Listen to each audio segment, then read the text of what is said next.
ఉప ఎన్నికల్లో ఆమ్ ఆద్మీ పార్టీ హవా చూపించిందట. పంజాబ్, గుజరాత్లో ఒక్కో చోట గెలిచిందట.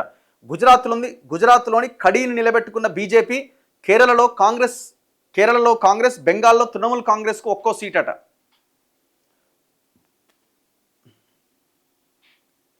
సో గుజరాత్లో కూడా గెలిచిందా? ఏంది ఇది ఎలక్షన్? గుజరాత్లో గెలవడం అంటే ఇగో నిన్న అరవింద్ కేజ్రీవాల్ సంబరాలు చేసుకుంటున్నాడు. ఢిల్లీ అసెంబ్లీ ఎన్నికల్లో అనూహ్యంగా పరాజయం పాలైన ఆమ్ ఆద్మీ పార్టీ గుజరాత్, పంజాబ్లో జరిగిన ఉప ఎన్నికల్లో 2 చోట్ల గెలిచిందట.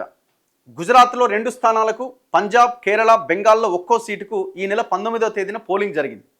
సోమవారం ఓట్ల లెక్కింపు జరిగింది. గుజరాత్లో విసావదర్ స్థానంలో ఆమ్ ఆద్మీ పార్టీ, ఖడి అది ఎస్సీ నియోజకవర్గం, ఇక్కడ బీజేపీ గెలిచిందట. 3 దశాబ్దాలుగా రాష్ట్రంలో ఆధిపత్యం బీజేపీ ప్రదర్శిస్తున్న జునాగఢ్ జిల్లాలోని విసావదర్ మాత్రం 2007 నుంచి గెలుస్తలేదట బీజేపీ. 2007 నుంచి అక్కడ BJP గెలవట్లే. 2023లో Aam Aadmi party MLA Bhupendra Bhayani పార్టీకి శాసనసభ్యత్వానికి రాజీనామా చేసి బీజేపీలో చేరిండట.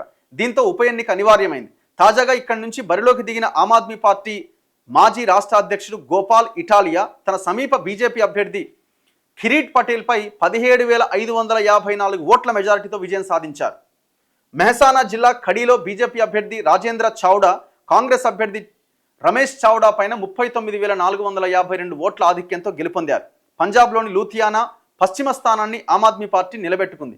ఆ పార్టీ అభ్యర్థి ఎంపీ సంజీవ్ అరోరా సమీప కాంగ్రెస్ అభ్యర్థి భరత్ భూషణ్ పైన 10,637 ఓట్ల తేడాతో గెలిచారు. ఇక్కడ బీజేపీకి 20,323 ఓట్లు వచ్చినాయట. శిరోమణి అకాలీదళ్కు కేవలం 8,203 ఓట్లు మాత్రమే వచ్చినాయట. కేరళలో పినరాయి విజయానికి భారీ షాక్ తగిలింది. అక్కడ సిపిఎం పార్టీకి.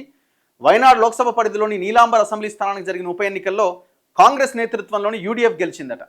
కానీ ఇక్కడ గుజరాత్లో వీళ్ళు తమ స్థానాన్ని నిలబెట్టుకున్నట్టు కనబడుతున్నది. అక్కడ ఆమ్ ఆద్మీ పార్టీ విజయం సాధించింది. అసలు యాక్చువల్గా ఆయన లిక్కర్ స్కామ్లో పోకపోయి ఉంటే కొంచెం ఒక లెక్క ఉంటుండే. అన్యాయంగా ఈ కవిత చేసిన పనికి ఈ ఏదో ఆశపడ్డాడు, కుప్పగూలిపోయింది దాదాపుగా. కానీ ఏదో తన దీంతో బయటపడుతున్నాడు నెమ్మదిగా. చూడాలి మరి.